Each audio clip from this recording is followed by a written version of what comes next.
Bismillahirrahmanirrahim. Dear spectators, Assalamu alaikum. I am Usman Ali, Assistant Professor of Chemistry, and today I am going to deliver a lecture on ionization energy. But if you have not subscribed my channel, please subscribe my channel, press bell icon so that you can get whole of my videos live on YouTube. Coming towards our article today, article for today is ionization energy.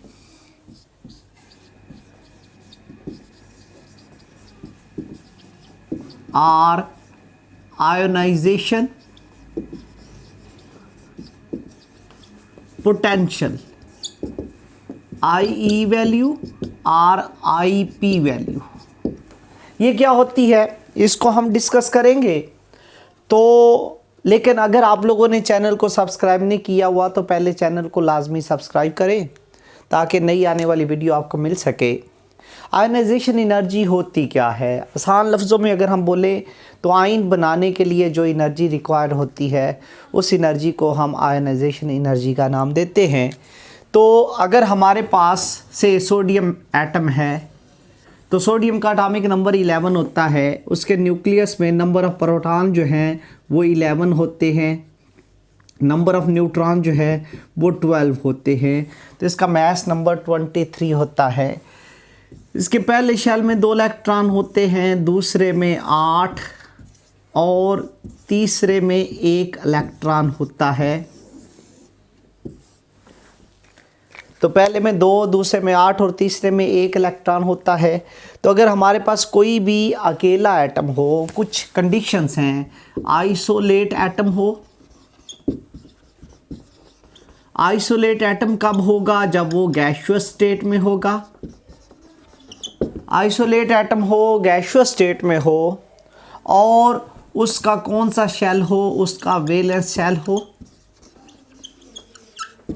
तो valence shell से हमने 1 electron remove करना है, इसका 1 electron हमने निकाल देना है।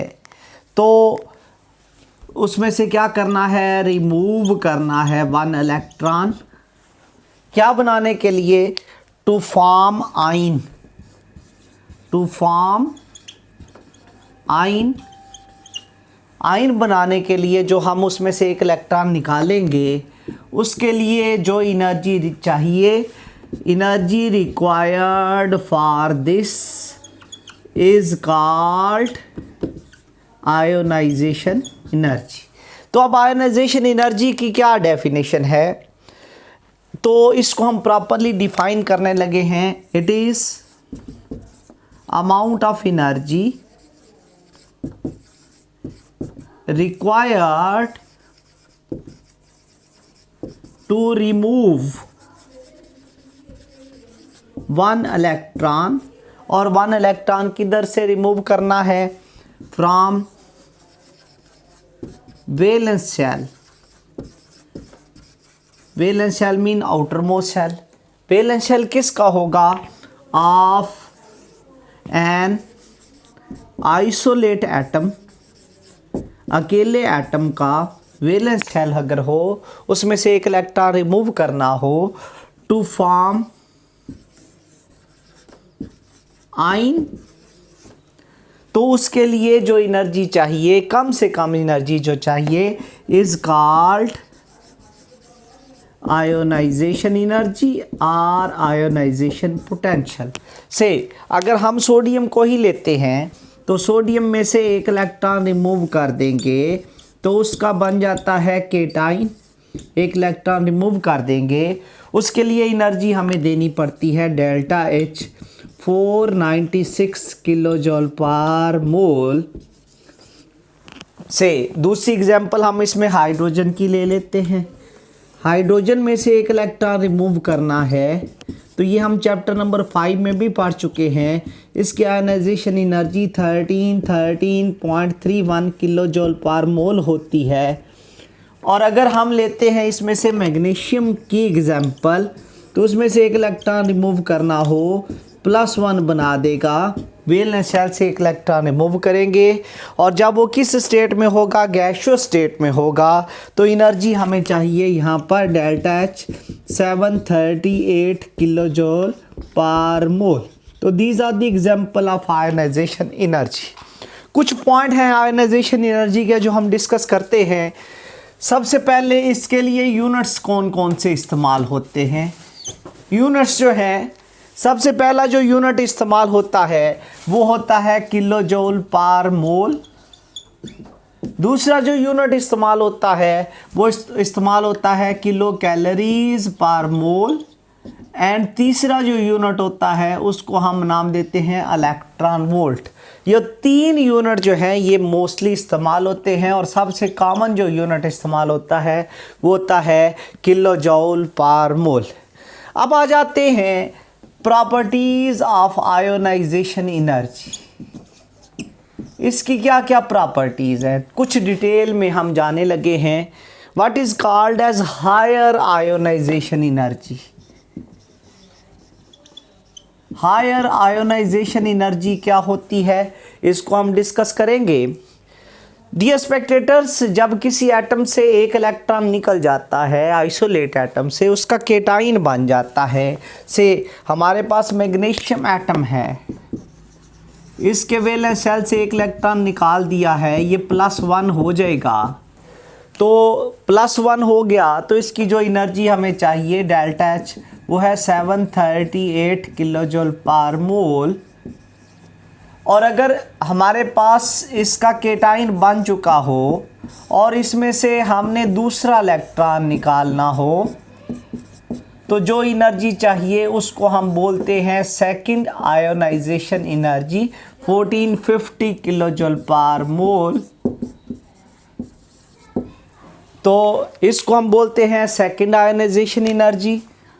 और जब हमारे पास +2 चार्ज आ जाए तो इसमें से हमने मज़ीद एक इलेक्ट्रॉन रिमूव करना हो, +3 चार्ज आ जाएगा।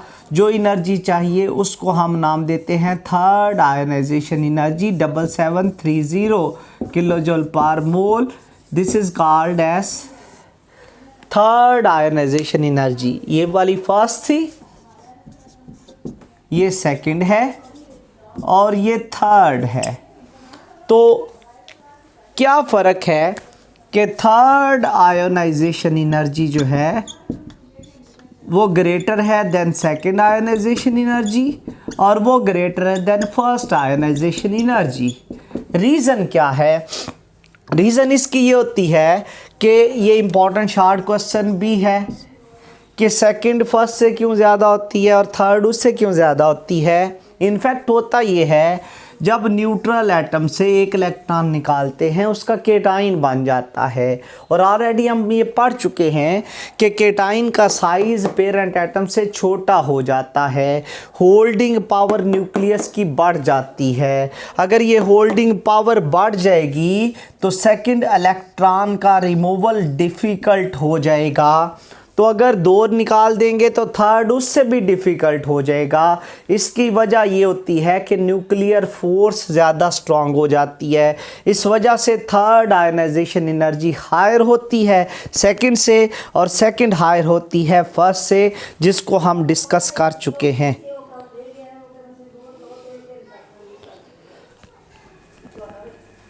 अब नेक्स्ट जो हम इसमें डिस्कस करने लगे हैं वो सेकंड प्रॉपर्टी है। और सेकंड प्रॉपर्टी ये है आयोनाइजेशन एनर्जी जो है is index of metallic character.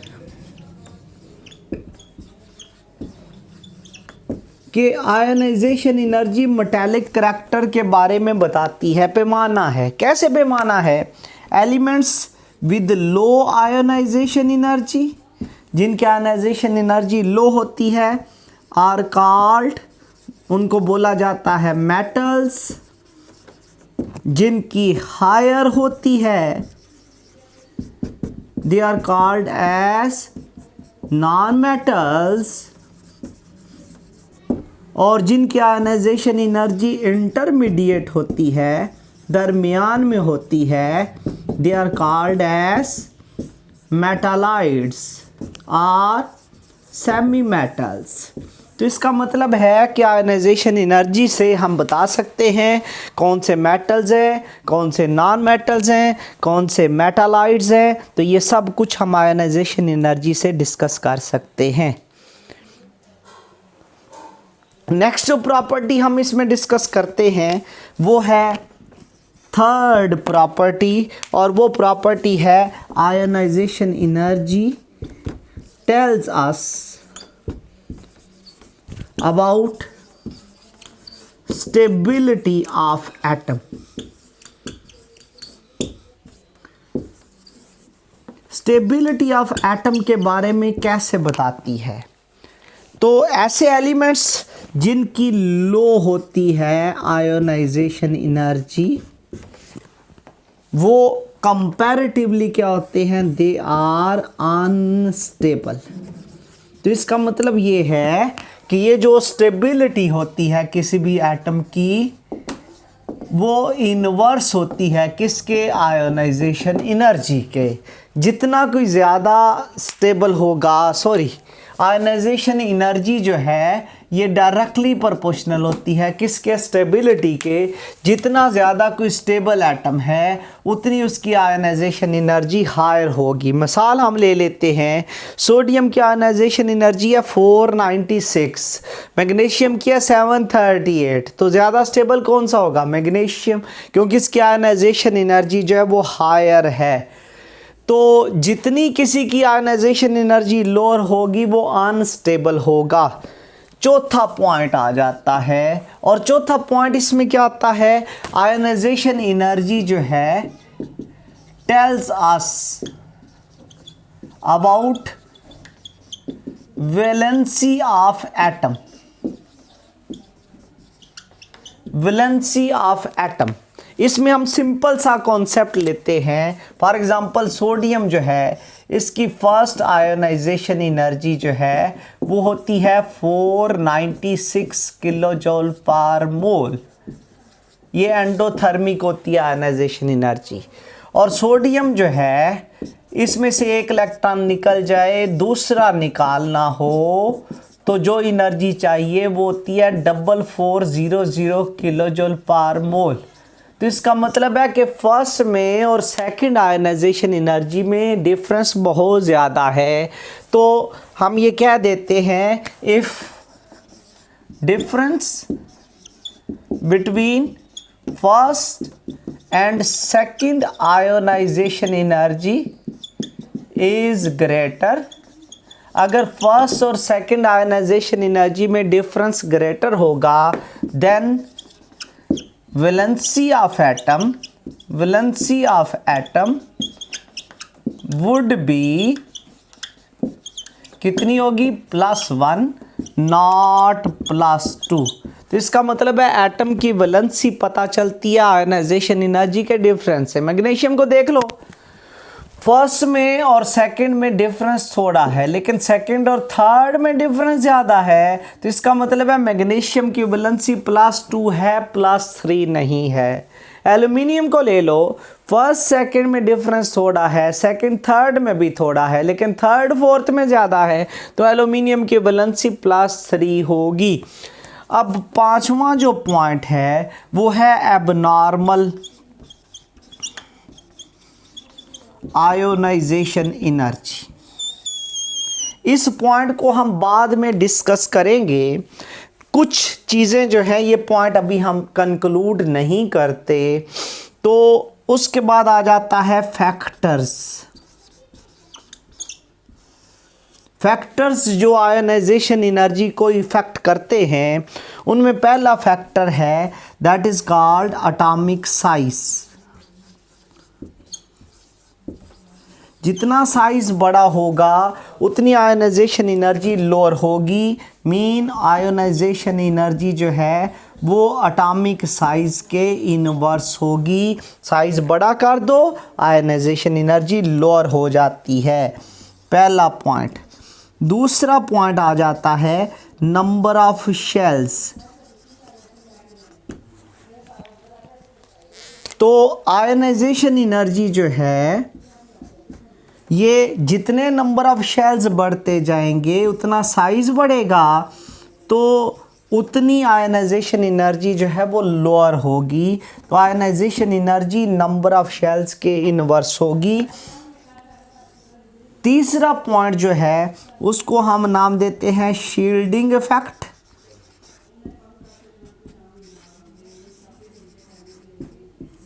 Are screening effect.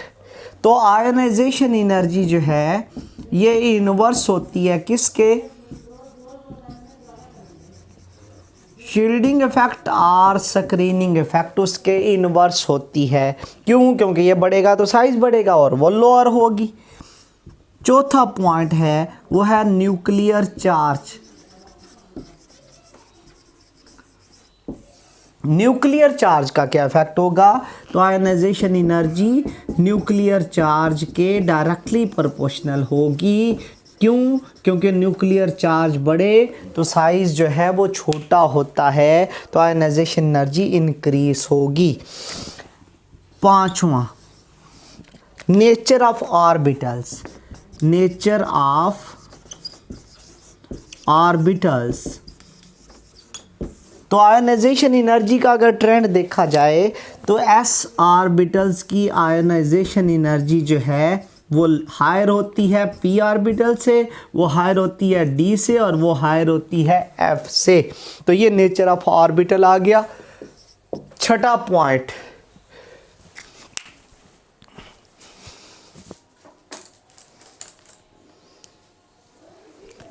छठा पॉइंट इसमें ये आता है वो है हमारे पास स्टेबल इलेक्ट्रॉनिक कॉन्फ़िगरेशन। कि ये जो आयनाइजेशन एनर्जी है ये डायरेक्टली प्रोपोर्शनल होती है किसके, स्टेबल कॉन्फ़िगरेशन के, कि जिनकी कॉन्फ़िगरेशन स्टेबल होगी उनकी आयनाइजेशन एनर्जी हायर होगी। अब उसके बाद आ जाता है इसका ट्रेंड इन पीरियोडिक टेबल, कि पीरियोडिक टेबल में आयनाइजेशन एनर्जी किस तरह से वेरी होती है। तो सबसे पहले हम देखते हैं ग्रुप में आयनाइजेशन एनर्जी जो है टॉप टू बॉटम, ऊपर से नीचे आए तो बेसिकली क्या होता है, साइज जो है वो इंक्रीज होता है। साइज क्यों इंक्रीज होता है? साइज बढ़ता है, और क्यों बढ़ता है? क्योंकि नंबर ऑफ शेल्स बढ़ते हैं और शील्डिंग इफेक्ट बढ़ता है। तो इन दोनों के बढ़ने की वजह से टॉप टू बॉटम जो है वो साइज़ बढ़ता है, और अगर साइज़ बढ़ेगा तो आयनाइजेशन एनर्जी विल लोअर, ये डिक्रीज होगी। मीन ग्रुप्स में आयनाइजेशन एनर्जी जो है वो डिक्रीज होती है। अब उसके बाद आ जाता है पीरियड। पीरियड में क्या होता है? पीरियड में हम मूव करते हैं लेफ़्ट टू राइट। अगर हम लेफ़्ट टू राइट मूव करेंगे, लेफ़्ट टू राइट जाएंगे तो नंबर ऑफ शेल्स जो हैं वो सेम रहते हैं, शील्डिंग इफेक्ट भी सेम रहता है। लेकिन क्या बढ़ता है left to right? Left to right nuclear charge बढ़ता है। तो न्यूक्लियर चार्ज बढ़ेगा तो उसकी वजह से क्या होता है, साइज़ विल डिक्रीज़, और साइज़ अगर डिक्रीज़ होगा तो आयनाइजेशन एनर्जी विल इंक्रीज़। तो इसका मतलब है पीरियड में आयनाइजेशन एनर्जी इंक्रीज़ होती है। अब हम आ जाते हैं एबनॉर्मल आयनाइजेशन एनर्जी। इनफैक्ट ये होता है 1A के बाद 2A आता है, 3A, 4A, 5A, 6A, 7A। होता ये है कि 1A से 2A वालों की ज़्यादा है, 2A वालों से 3A की, 3A से 4A की, 4A से 5A, 5A से 6A और 6A से 7A की। ऐसा ही होता है। लेकिन ये जो 1A में है लिथियम, 2A में है बेरिलियम, 3A में है बोरान, 4A में है हमारे पास कार्बन, 5A में है नाइट्रोजन, 6A में है ऑक्सीजन, 7A में है फ्लोरीन। तो इनफैक्ट होता ये है कि ये जो 3AC उनकी ज़्यादा होनी चाहिए थी, लेकिन 3A की आयनाइजेशन एनर्जी लोअर हो जाती है। इनकी आयनाइजेशन एनर्जी लोअर हो गई है। होनी ज़्यादा चाहिए थी 6A की, लेकिन 6A की लोअर हो जाती है, 5A की हायर हो जाती है। तो इन दोनों की एनर्जी ट्रेंड से हट गई है। क्यों हट गई है? इनकी कॉन्फ़िगरेशन देखें तो बेरिलियम की कॉन्फ़िगरेशन ये आती है 1s2 2s2, और अगर हम बोरान को देखें तो ये होती है 1s2 2s2 2p1। तो इसका मतलब ये है कि ये जो बेरिलियम है इसकी कॉन्फ़िगरेशन स्टेबल है, इसका s सब शेल या s ऑर्बिटल फुलफिल है। अगर फुलफिल होगा तो लोअर होने की बजाय स्टेबल कॉन्फ़िगरेशन होने की वजह से इसकी आयनाइजेशन एनर्जी हायर है। इसकी कॉन्फ़िगरेशन क्या है? ये अनस्टेबल है, और अगर अनस्टेबल कॉन्फ़िगरेशन है तो इसकी आयनाइजेशन एनर्जी लोअर है। तो स्टेबल वालों की हायर, अनस्टेबल वालों की लोअर। अगर इनमें आ जाएं, नाइट्रोजन को देखें तो ये होता है 1s2 2s2 2px 2py and 2pz। इसमें p में एक एक इलेक्ट्रॉन है। p क्या है? हाफ फिल है। अगर हाफ फिल है तो इसकी कॉन्फ़िगरेशन स्टेबल है। अगर स्टेबल है तो इसकी आयनाइजेशन एनर्जी हायर होगी। ऑक्सीजन में 3 की बजाय p में 4 इलेक्ट्रॉन आ जाते हैं। अगर 4 आ जाएंगे तो वो अनस्टेबल हो जाएगा, इनकम्प्लीट ऑर्बिटल हो जाएगा। तो जिनकी कॉन्फ़िगरेशन स्टेबल होती है उनकी आयनाइजेशन एनर्जी हायर होती है। ट्रेंड से कौन हटे? 3a वाले और 6a वाले। तो 3a और 6a वालों की आयनाइजेशन एनर्जी क्या कहलाती है? 3a and 6a show abnormal ionisation energy. क्यों एबनॉर्मल है? क्योंकि उनकी कॉन्फ़िगरेशन क्या है? They show unstable electronic configuration. अल्लाह हाफिज़। आज के लिए